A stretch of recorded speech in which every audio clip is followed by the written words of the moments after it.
Okay, hello. Hello. All right, so I'm really thankful to Silkin for inviting me to be able to talk to you today and having this chance, and thank you for letting me be here with you. I really enjoy sharing what marketing can do for practices. I've really focused on that in my career now to do that. Oh, great. I love full seats, so we got like 3 empty seats. Let's get them filled up. What we want to do with marketing, and in today's day and age, of course, what my Walker Kreative, my agency does is digital marketing, because that, beyond what you might be doing with postcards, some people are still even doing billboards, maybe radio ads, and there's even a few TV ads with people I work with. But most of what we're doing is making sure that on the mobile devices and on laptops, where people are spending most of their time, 60 to 65% of their time, where your clients are going to find you is in the digital realm. So that's what we're focusing on at my agency. And what I want to share with you today is how to systematize that in a way. And what Silkin does incredibly is they give you systems to get things put in place. And I wanted to show, so Silkin talks a lot about like organizing boards and getting things set up in systems. And what I like as a sort of idea here, an analogy, is marketing would be your, here would be sort of like a turbocharger to drive into these systems and this company you've created of new patients. This is sort of like the fuel that has to be constantly driven in there. And so what I hope with what we're doing in digital marketing and what you'll be doing with tools that you gain from today and tools you probably, you have many marketing tools already in place. And if you have no marketing tools in place, of course, your practice is still operating, but this turbocharger could push a lot more new patients into you to help be a piece of what Silkin is doing to grow your practice. And so today's talk is a formula that, if applied and all the pieces are applied, will be a massive turbocharger on that new patients piece. Pieces of this might already be in place in your practice, and pieces of this will do well to get new patients. All the pieces of this formula will drive a lot of new patients into your practice. And I know this because 100% of the clients that I work with have this happening with them. This is just the working principles of digital marketing today. There might be other little pieces I might not cover, but these are the major ones. All right. So let's just go through this. So today's goal is educate on the range of best practices for digitally marketing your practice to grow and reach new business goals. First piece I want to cover is a bit of word clearing, so we clear what marketing is. So marketing, and the purpose of marketing, is the conceiving of a specific product and moving that product into public hands in such a way as to obtain maximum potential and profit. Now, so you're going to conceive of a specific product. In a dental office, is handling oral problems. In a vet practice, it's surgeries or all the different pieces of things you'll do with animals. Optometrists, handling the eyes. And moving that product into public hands in a way to obtain maximum potential and profit. And I don't say just profit, because of course we need to make money to live and operate, but there's a lot of other potentials of just growing your practice and your personal goals for being successful, your family goals for giving your family everything that you want to be able to give them because of the work you're doing, and your legacy and those types of things. So there's lots of potential and profit. And that's what marketing is all about. And marketing isn't just a Facebook ad or a Google ad or a billboard. Those are advertisements. Marketing is the whole conception of how you do all those things to grow your practice.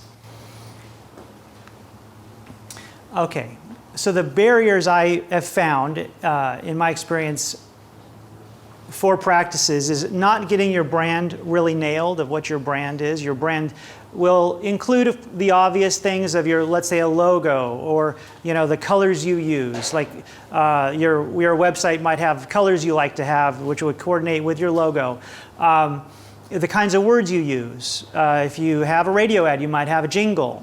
And so you want the sounds, the colors, the logo. Those are parts of your brand. But it's also a statement. It's also a feeling. It's what you say every time you talk to a new patient, what each one of your staff say when someone says, oh, where do you work? What do you do? And they say exactly the right thing every time. That's a repeatable short message that is what you are. It's related to a mission statement. And I'm sure you probably talking about valuable final product, mission statement, purpose of your practice, those kinds of things. This is related to that, but this is a short statement of what you are. So not getting that nailed can sort of step in your way. Not doing what it takes in today's market, particularly digital marketing, and a scattershot approach. Things I've run into when I'm working with a practice is they go, well, we've been paying Yelp and we can't tell what's happening. We do 1-800-DENTIST and we can't really tell what's happening. I've tried Groupon. We do postcards 4 times a year, and I have no idea what's the best thing. And these are things people tell me when I start talking to them about what they're doing, what their problems are, what their challenges are.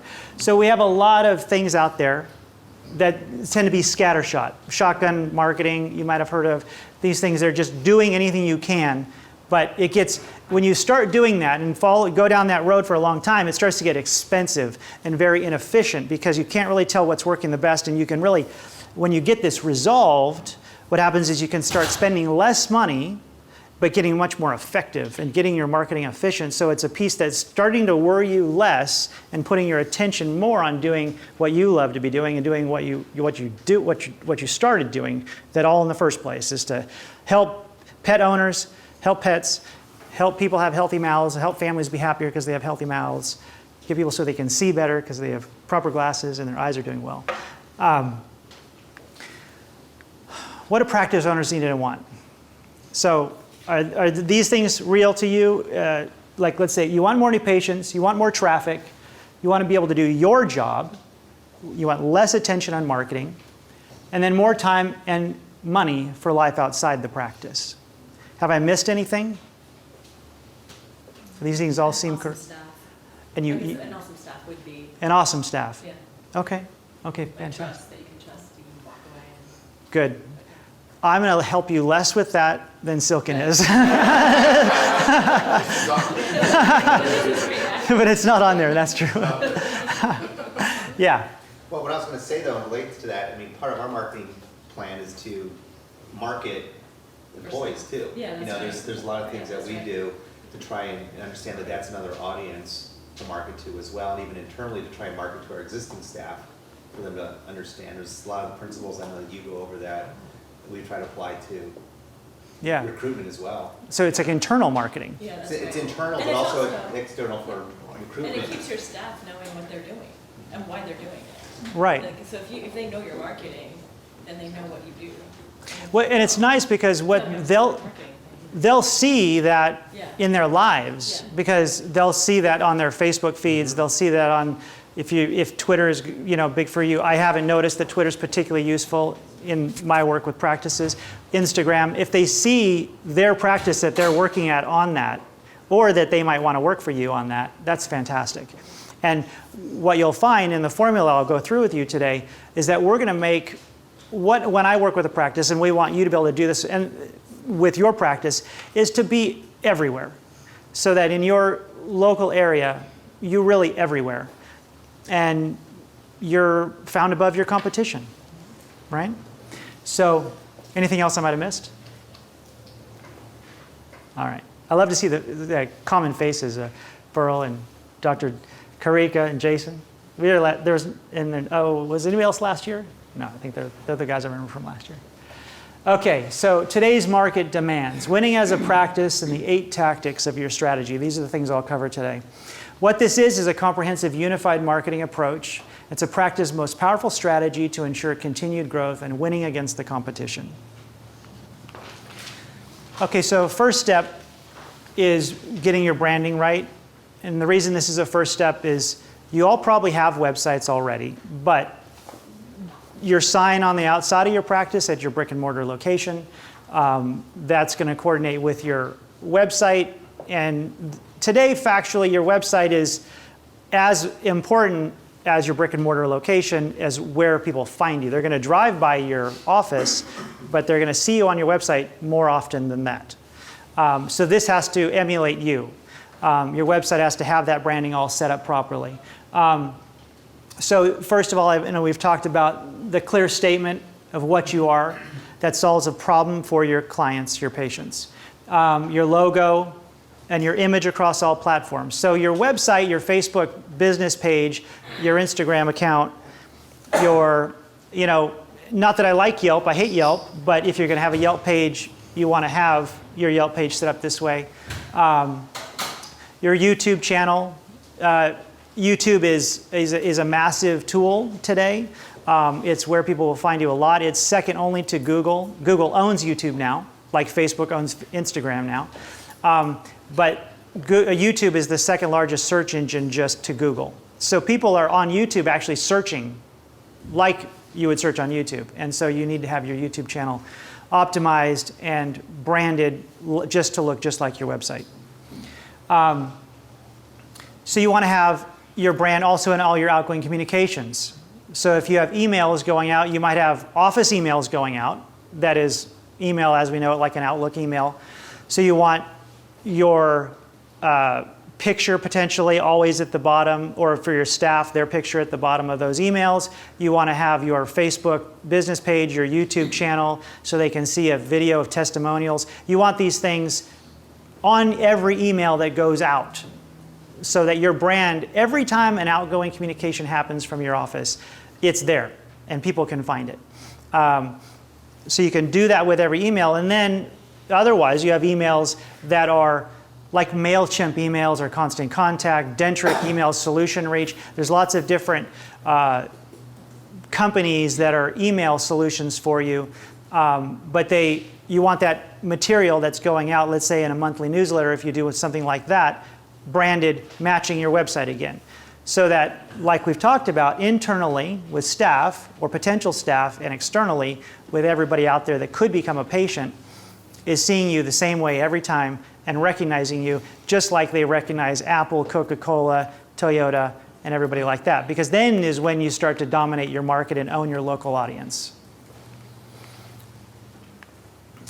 So your website, we've talked about this.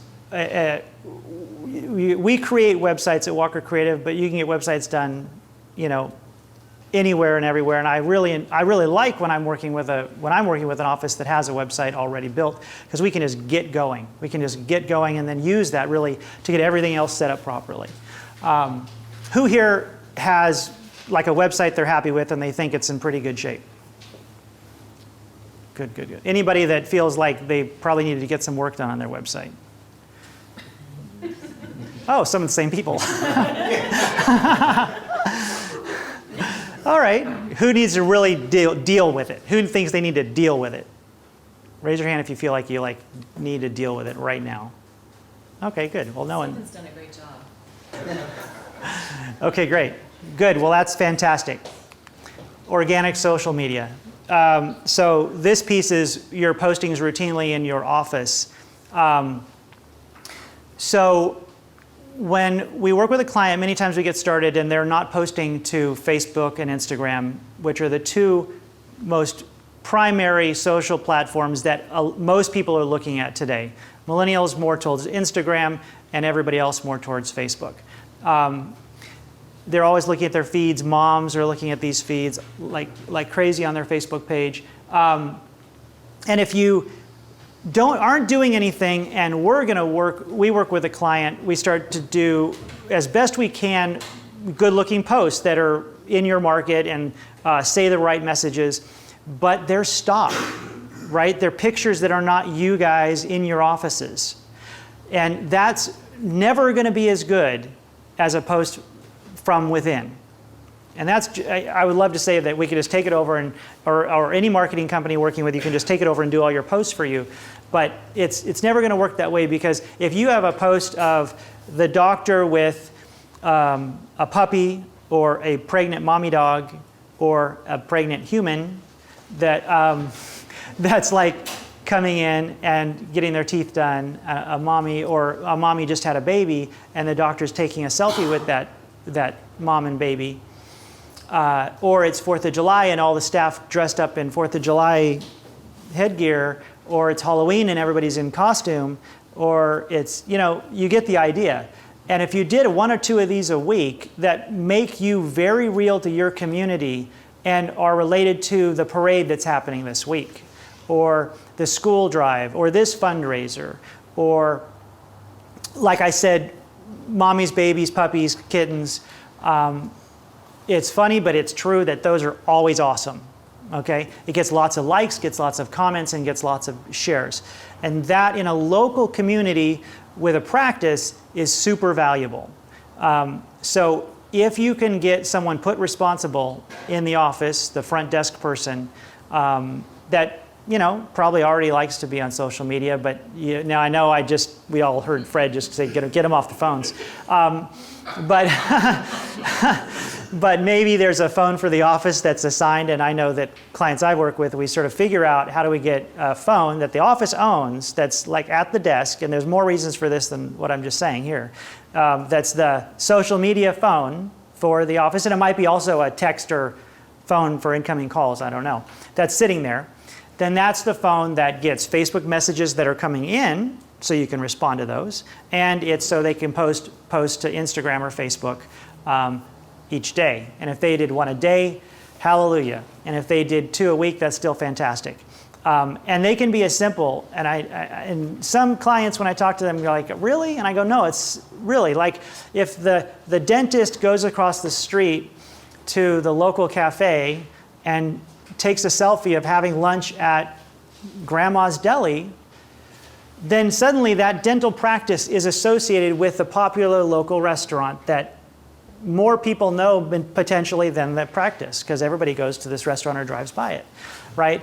If the vet is having coffee with a patient or a owner of a dog at the Starbucks that everybody knows in town, and they're simply sitting there with a Starbucks in their hands and they're talking, but now the vet is, hey, the vet's at Starbucks on Huxley Avenue with, tagged, whatever the other person's name is. Now the vet is, oh, this is the local vet. Oh my God, I didn't realize this local vet's right near the Starbucks I go to every morning, right? So, and then you get a couple people they start liking that and commenting, oh, I've been to that Starbucks. Then you boost that for $10 and it goes out to 1,500 people in that community. Now suddenly that one little post that you thought was so insignificant about the dentist or the vet sitting in the Starbucks at the corner, now they realize that's the Starbucks they drive by every day and it's right down the street from that veterinary practice.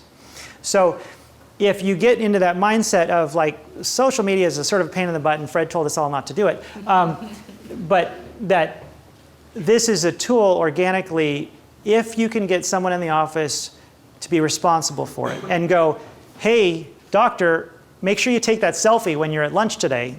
Or if they, oh my God, what if they had to go do a house call and deliver a baby horse at the ranch and like get a couple shots of that, the less gross ones, and and get that posted, and now you get those associations happening, and then you can boost that, and you can get that out to everybody around your area.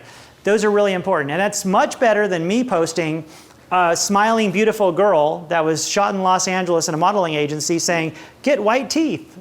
Like, that's okay, and we'll do that as a coat measure, but it's never going to be as good as what I was just talking about for you guys. Why is it better? Give me the why. The local one? Yes, the one versus the picture you got in California. Why is that? Why is the local thing you did better? Is it that obvious? It's total. Yeah, well, yeah, you're not seeing it, everybody else sees it. No, I'm just kidding.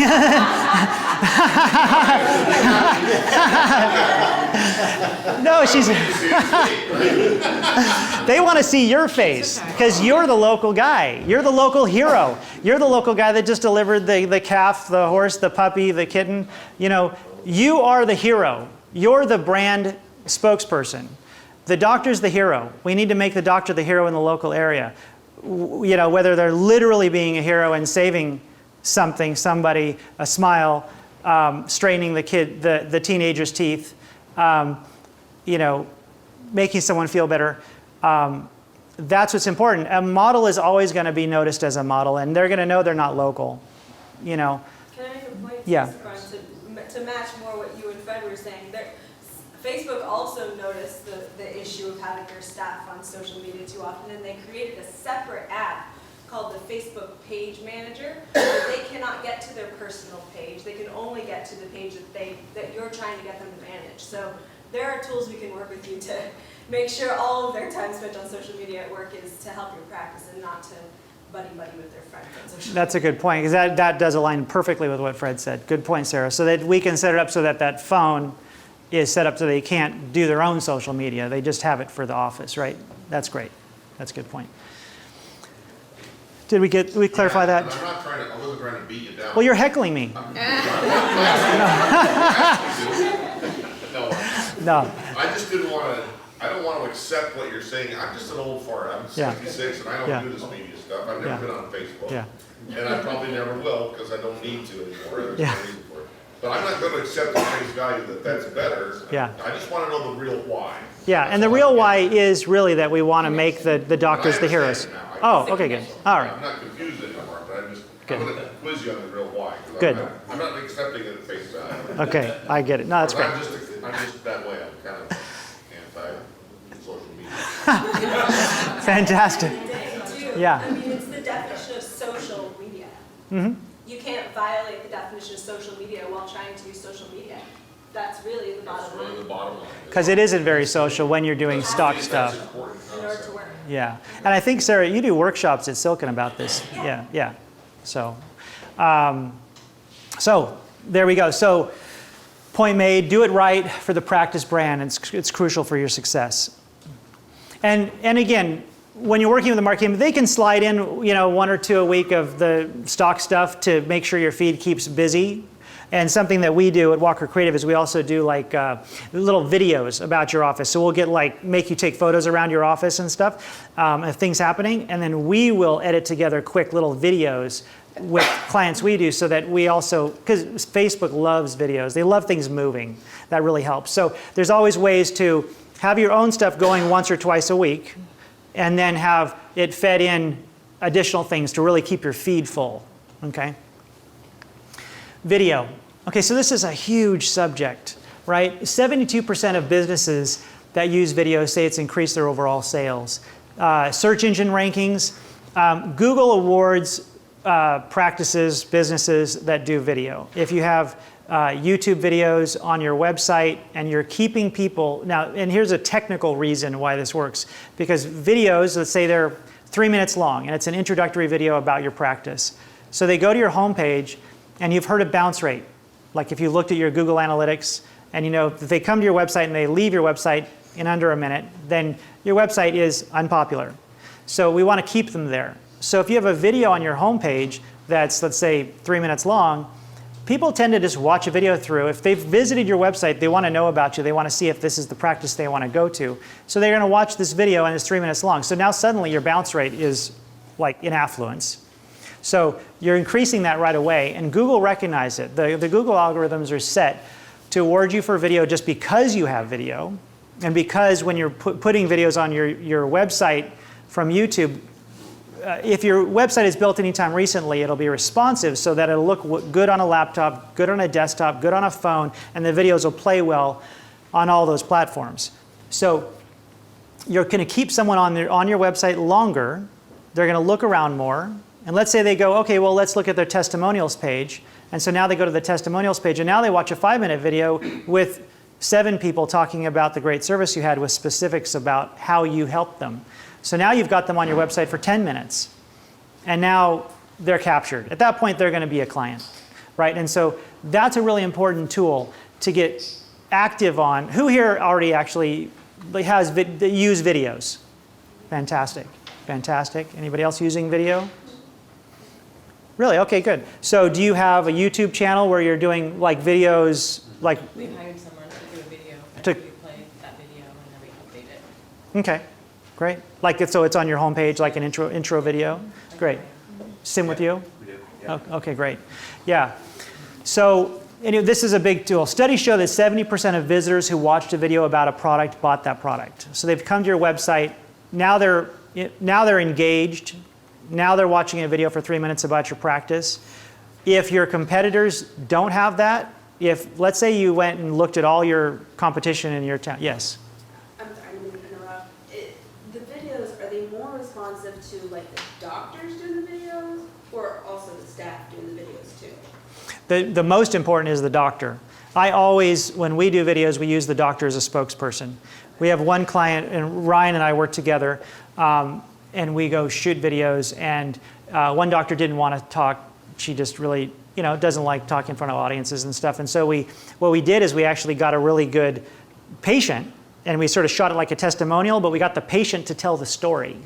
So it ended up using the patient to sort of be the spokesperson. Yeah, and it also improved credibility, and then other patients spoke as well. But the story was sort of told by the patient. But in most cases, we always use the doctor as the spokesperson. And you can in those videos include a staff member making comments. In the video tomorrow, we'll work out to show you the Silkin video we created. And so Fred's the main spokesperson, but then Isabella speaks at some point as well about the training piece that she provides at Silkin. What was I saying when you? No, that's fine. Yes. Yeah, that's a God. It's about videos on your website. Yeah. So anyway, Oh, 70% by product. right, and then you can sort of expand. You have the videos you shot on your website, and those are the high. Okay, no, this is the piece. Okay, so in your local area, let's say you go around and you just check out your competition. Go to the 4 or 5 people that are in your local area that are your competition, and see if they're doing video. See what they're doing on their website. Now, 80% won't be doing video. Your biggest competitor may have video. Well, this is what's going to take you to the next level. This is a key piece that's going to take you to the next level. Really premium level video. And you can shoot videos for your routine. Let's say you really want to get active. And let's say you could just get a selfie stick or a little tripod that holds an iPhone. And iPhones are fine for this. For your once a week doctor's talk to your audience that's going to talk about this angle, this little piece, right? And this is really fun when you get into it and when you get comfortable getting on a camera and talking for a few minutes about a subject. It's a really, really good activator to really get some engagement going and traffic going. Because you can add these to your website and your YouTube channel. But that's okay for that kind of once a week doctor update video where they're just doing it on the iPhone. But for your homepage, you got to have premium video. You got to have something that just pops, that the sound is easily heard. And you see this a lot. When you cope it and you do video that doesn't really have good sound, and when you're watching, you're like, God, what is the doctor saying? What is that patient saying? And you can't really hear it very well, and it's not really sharp. That doesn't make you clearly the leader in your category and in your local area. So you want that premium video for your homepage and for your testimonials. There's some key pieces where you need that. And then you can do the routine stuff every week using iPhones. They're very high quality for that kind of work.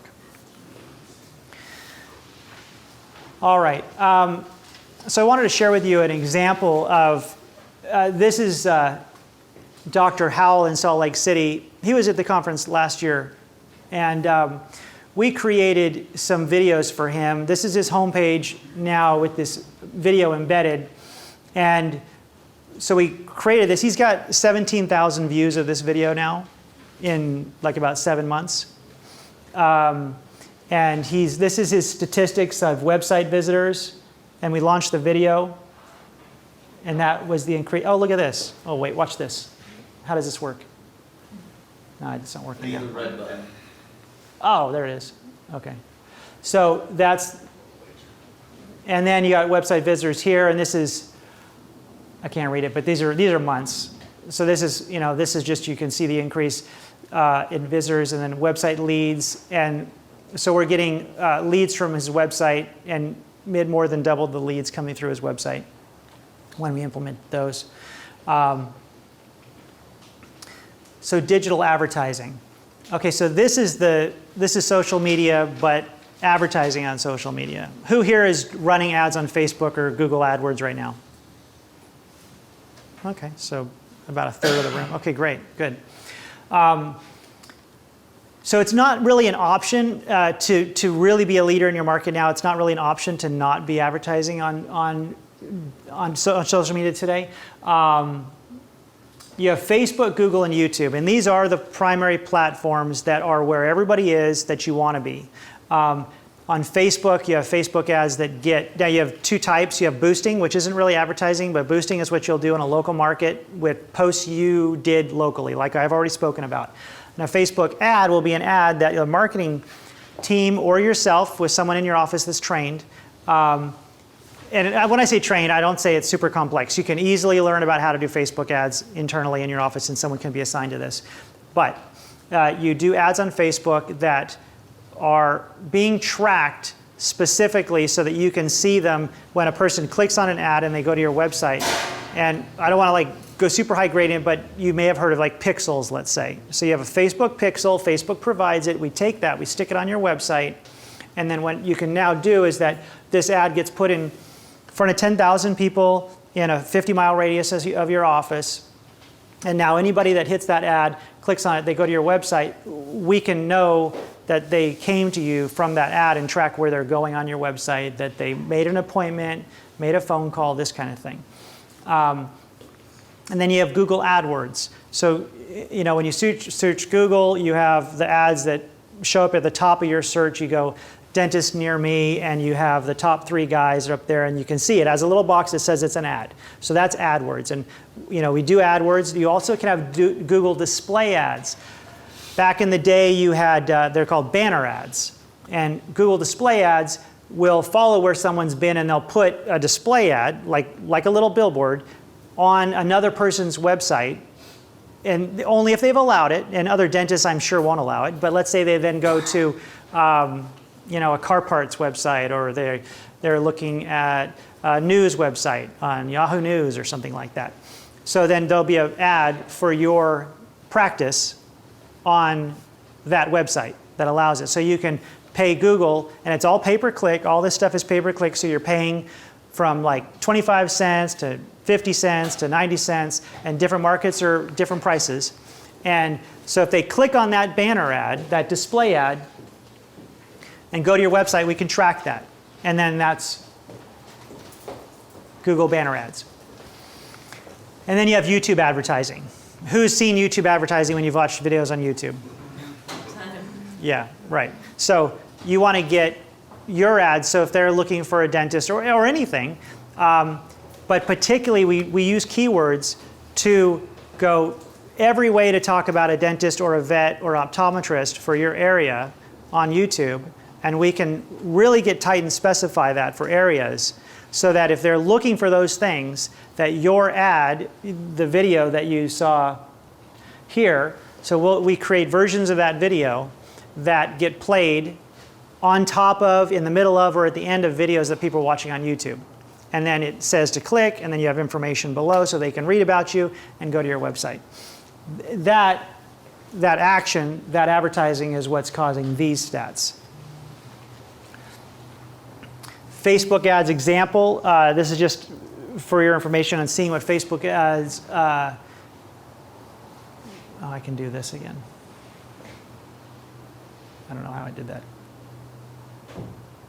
Anyway, 345 additional website visitors a month, almost 6x web form visitors, the contact lead page, and then 4 times the messages received on Facebook. And so when you have that phone that's at the reception desk, so that your front office person can handle anybody, social media or anything on that, what we do is we create ads that message people. And we're finding that a lot of people really like that ability to not have to call. They don't want to talk to humans anymore. They really like texting. Everybody likes texting. And so they see an ad on Facebook, they think they may be interested, they want to check you out for their family, and they just click on message the practice, and then they go, hey, what does it cost for a new patient appointment? Or something like that. So you want that phone on there so that when people click on that ad and message you, that they can get a response. Statistics show that if you answer within an hour or less to that message coming in on Facebook, that you're going to get that patient. If you don't, they're going to go to the next dentist and see if they'll answer them. So you got to have that phone. You know, when we start implementing this in some practices, we don't have it totally grooved in the first few days, and they forget that they're supposed to check those messages or make sure it's turned on so they hear the ding when the message comes in, so that the messages will go all day and they'll start losing those potential patients. So you want that set up so that the phone dings, that it's there, so that when you've set up a Facebook ad on message us as the result you want of that ad, that those messages come in. And you can be getting 5 to 10 messages a day that are hot leads that are going to be saying, where are you? Really short, where are you? What does it cost for a new patient visit? Do you take kids? These kind of really short little things. And if you answer immediately and say, give us a call, we'll help you get here or whatever, you're going to start getting those leads. All right. This is Christensen dental office in Las Vegas area. Social media messages received. You can see the statistics there. We started the campaign here. This looks really good because they were doing nothing, right? So I got. They're like, we're not doing anything. So we made me look good. Nice graph. But new patients is what we really liked. Okay, so their new patients were averaging around 25 to 30 a month, and their patients now are 40 to 60 a month, and that's been holding for the last 6 months. So that was really nice. Content and newsletters. Who does a monthly newsletter?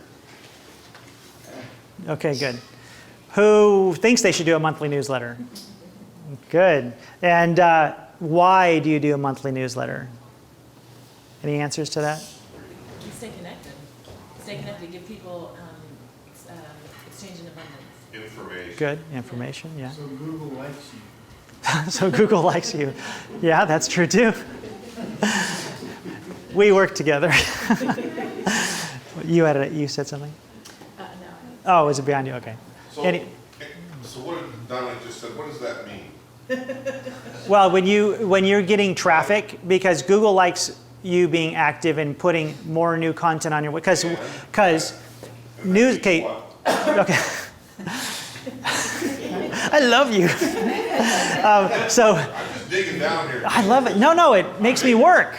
No, yeah. So content. So when we talk about content, it's like a blog, right? So you have your website, and you have your services on your website, and you have your home page, and you have your About Us page, and you have your team page that has your photos and who my staff are and who I am. And you might have an FAQs page, and this is the things about the office. But you want a blog page. You want that to be informational of we come up with something, every month you want to come up with something of this is the way to brush, this is the way a 4-year-old should brush, this is teeth whitening when you want to get married and why that's important. This kid loses his first tooth. This is, and how much the tooth fairy should pay, and things about optometry and glasses and what different types of glasses are and these kind of things, and all types of stories about veterinary things, and what to do as it starts getting cold, as we're getting into winter and the season's changing. How do you make sure that the large animals are taken care of, and all these kind of details. Well, this is the kind of stuff you can write articles about that are 500 to 800 words long, have a photo, and you can post these on your website. And Google wants more content. They want your website to constantly being changed and updated. What Google sees is that you're interested in your website and interested in sharing more information with your potential clients. And it sounds amazing, but they actually like that you're being a good business owner. right?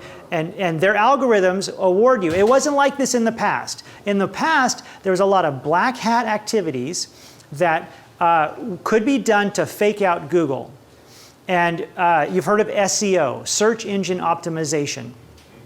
This is a big subject and it's important, but for what's interesting is that if you do the formula that I'm going over with you and all these pieces, these are all pieces of SEO, right? How your website is built, and we didn't go into all that stuff on the website page, but how your website is built properly with proper keywords is SEO, and that's really important. But then from that, all the things I'm going over with you are part of your SEO strategy. And so in a way, SEO and your marketing strategy are sort of one and the same.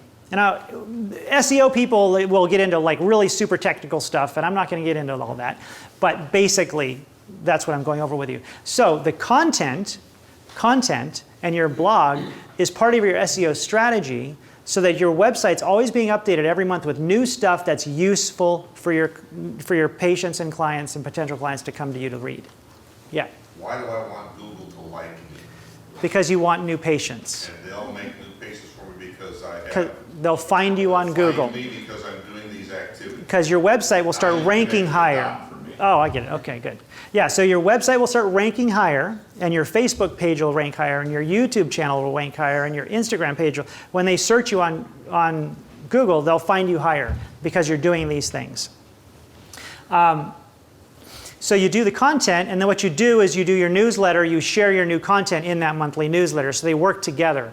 So like with Dr. Karika, what we do with Amigo is we'll write a blog post, and he approves it, he edits it if he wants to change anything about it. We post it on his website, so his website now has new content, and then we put together a newsletter that is, you know, his communication for the month that might be a couple paragraphs about things happening at the office, and that this month is some kind of awareness day in his community or something like that. So it's in communication and real to his public.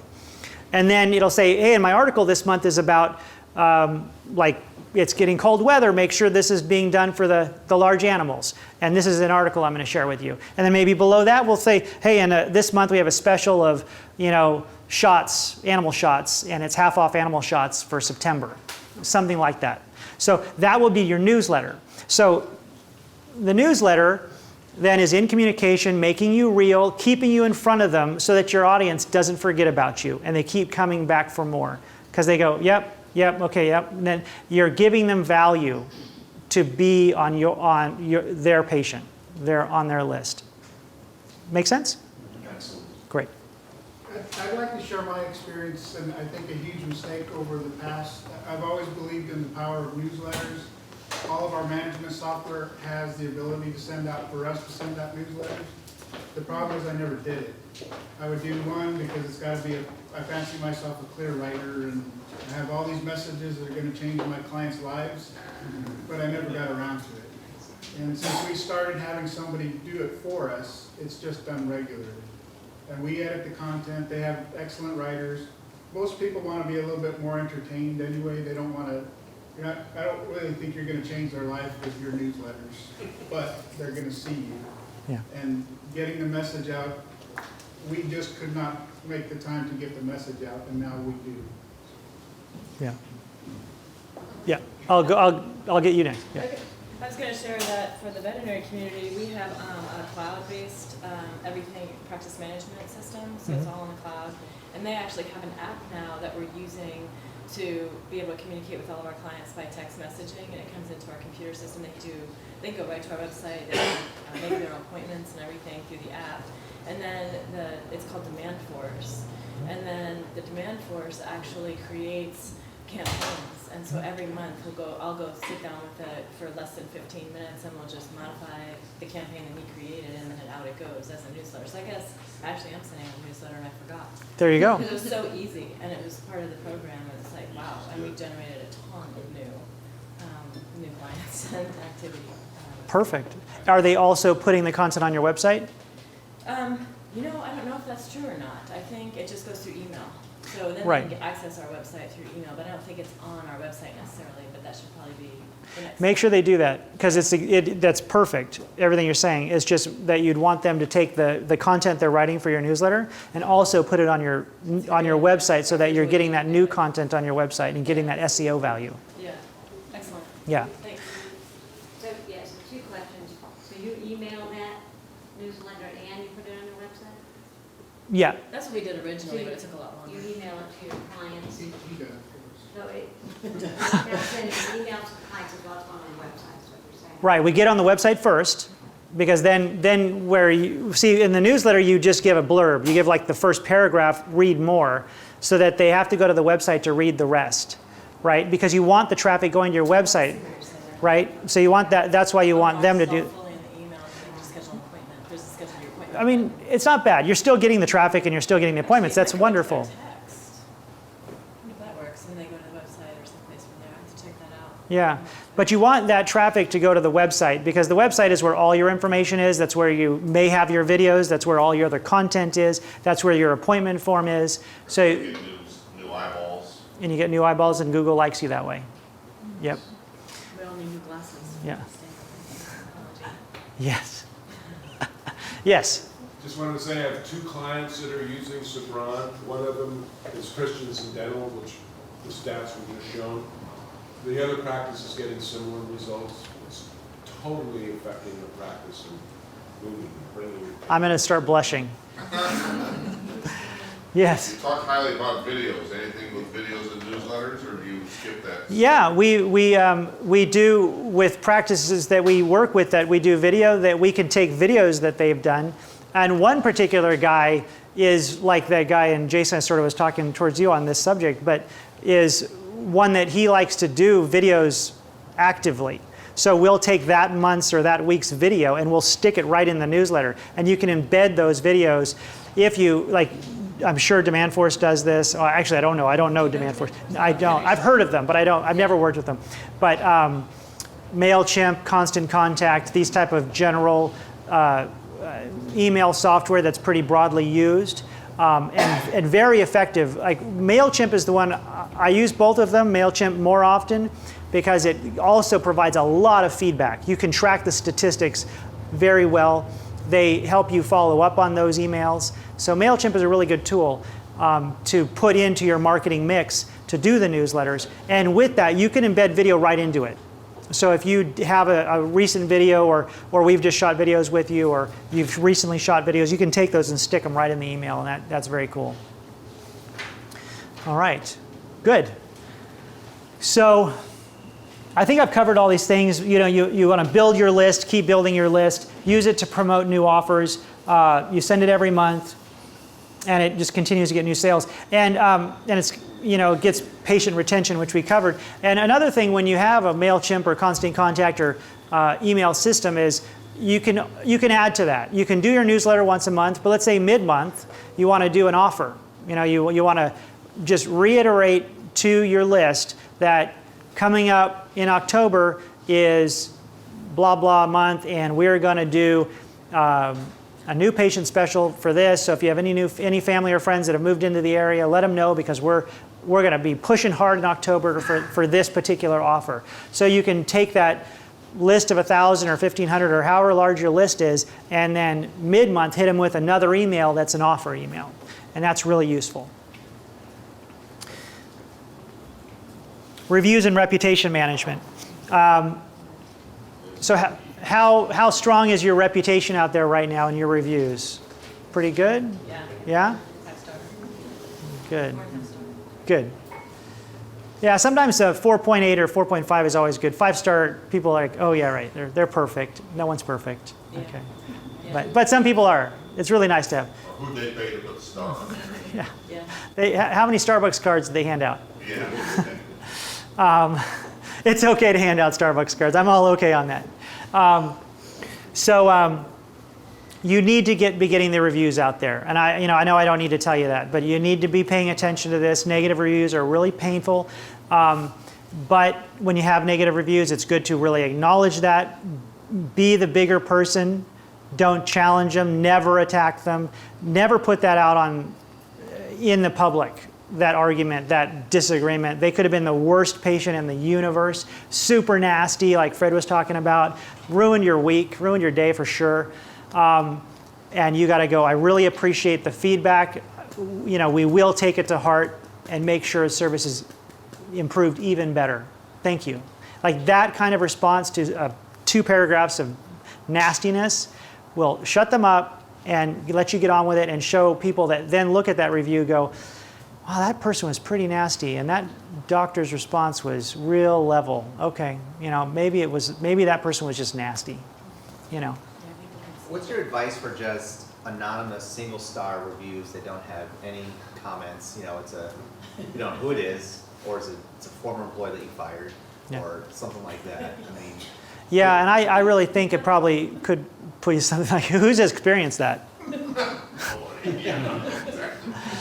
Yeah, and it's tough. You can try to write to Google. You can, or Facebook, and there is a potential they'll take it down. Right. And it's tedious.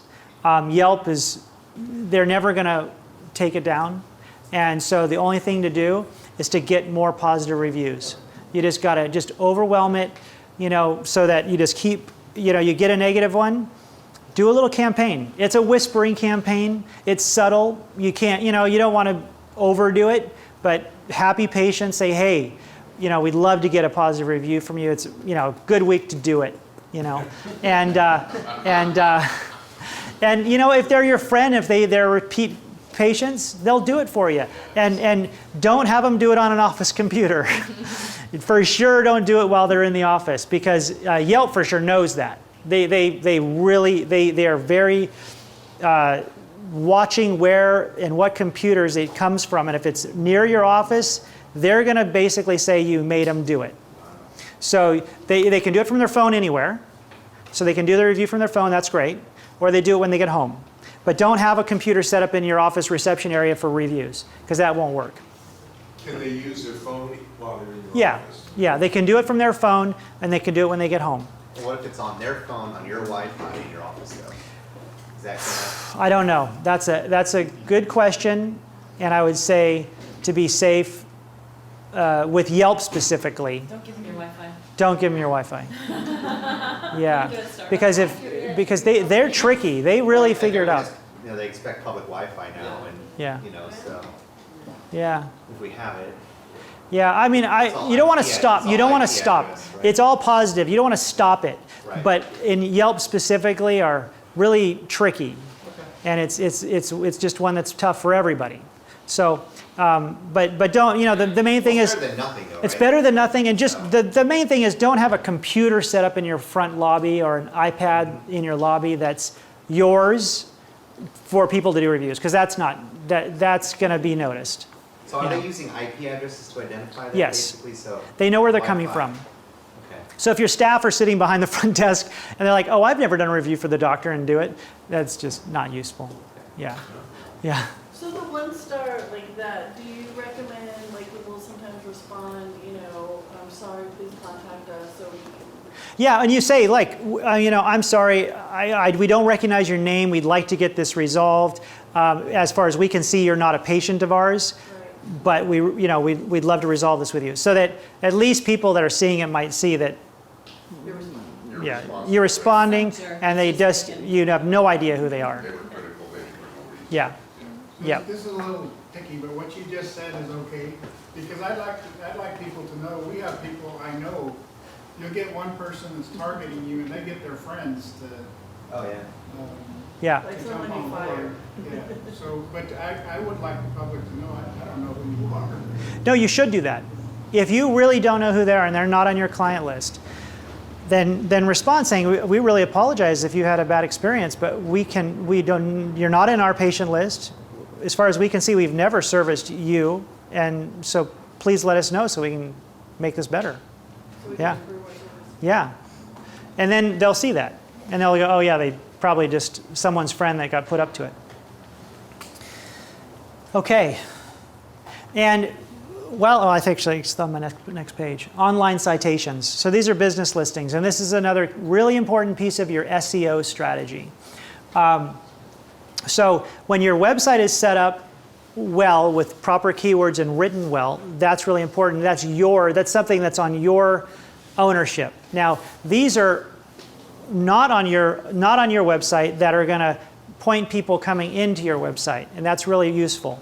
So your Bing page, your Google My Business page. Who knows what Google My Business is? Okay, so who doesn't know what Google My Business is? Okay. All right. So you go to Google. This is important. Make a note of this. Is go to Google and Google your business. And then what you'll find is you're going to find, so here's the Google page. Here's Google. And then here's the listings. And then here, these first ones will be ads. And then right here will be, Smith Dental, right? And this is your Google My Business page. And this here, you want to have all of the correct information of like your correct address, phone number, and write-up about who you are. And they provide a lot. Like, it's almost like setting up a little mini website. And when you log into Google, and you'll on your desktop computer, this picture on Google here should be your face or your logo. And you can click on that, and you can get into the Google realm of setting up your Google My Business page. And you'll find it pretty easily once you get in there. And you want to set up this Google My Business page. Yes, Fred? Is that peace? That's 2 minutes. Oh my gosh. Okay.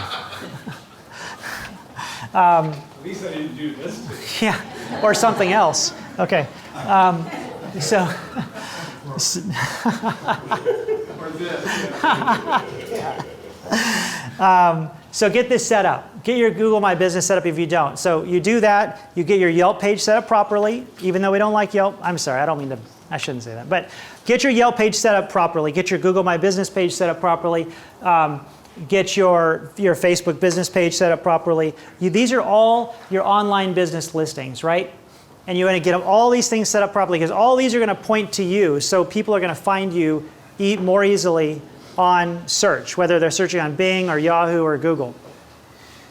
Okay, so get those set up. In your industry, you might have different ones like, I'm going to go back here. Depending on the industry you're in, you might have like Angie's List or WebMD or RateMDs or ZocDoc and Health Grades, right? So these are all online business listings for you. So in your industry, find everyone you should be listed on properly and make a login. And like there's another one like Manta. There's Yellow Pages online. All the things that people could go to find you. And make accounts. They're all free.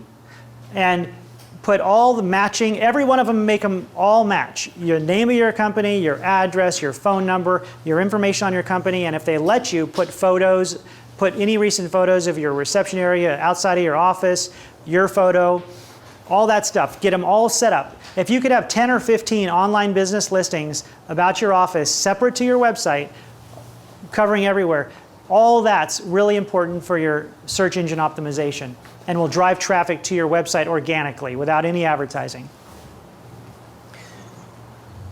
And then you have the business of marketing. And then what you can do with a website is you can look at your Google Analytics. What we do with clients every month is we provide an analytics report so you can see all the details of where your traffic's coming from, and we can optimize that so that we can improve where traffic's coming from or create traffic from places you want to get traffic from, whether it's Facebook, whether it's straight from Google, any of that stuff. So when you have a Google account and you connect it with your website, you can go and you can look at your Google Analytics, and this is all free. So the person that handles your website can set this up for you so you can just go right to your computer and click a couple buttons and be looking at your Google Analytics whenever you like. And you can see all the statistics of everywhere traffic is coming into you. All right, and any other questions before I get yanked off the stage? Yes? How bad is it to not get a Yellow page? How bad is it not to? Yeah. I mean, if I have all the others done except for Yelp. Well, Yelp, because it's so powerful, is oftentimes if someone's searching for you, they'll, like the reviews and stuff will be from Yelp. So if you have nothing happening on Yelp, it'll work against you. Are you doing it so you don't get reviews? Or Nate? I just don't want to deal with the devil. Yeah. No, I get you. But you don't have to pay Yelp. Just set up a free Yeah, one. I know, but Yeah. I mean, the moment you set up a page, they're gonna call you 5-6 times a day. Oh. At least. I- Is there any phone number that's related to you? We paid I them see. for a while, and then we got screwed, and we stopped paying them, and our stuff on Yelp is still fine. Yeah. Yeah, I don't, they won't hurt you for stopping to pay them, but they won't. We just They told them would that actually- it was a Yeah. bunch of. What's that? They will Yeah. hurt you. I know someone that's actually trying to file a lawsuit against them. Really? Because they did, the moment we stopped paying them, they did take down all his good reviews, and they're claiming that it happens just from the system by Yeah. itself, because Like these it's are outdated and the Yeah. bad ones are now the new ones. No. Somehow it happened magically the same Well, day he stopped paying. You know what? For you, I would not do the Yelp page because I can feel your energy. You just don't want to deal with it. I don't, and then the Yeah. company that does my marketing, they just really want it. And then they told me that all the maps, the iPhone maps, Yeah. is connected to Yelp. And it They is. will get your address from Yelp, so I have to do it if I want to get on the Apple Maps. Yeah, and I'm sure your marketing guy's super frustrated with you. Well, you can have a Yelp profile without paying them anything. Of course, but he doesn't even want their name associated Yeah. with Yelp. Yeah. Yeah, I Yeah. know, but that's what they did. They did create a profile, but nothing. I mean, Yeah, I mean, make the profile, put up a bunch of photos. It is going to improve your SEO. Put the map, so they can map to you. I'm on the side of your marketing guys, like trying to get you to do it because that's it. Yelp is huge. You can't ignore the elephant in the room, even though you don't have to like him. No, It's just, yeah, keep your enemy close. Yeah, But those I'm sorry, go ahead. yeah.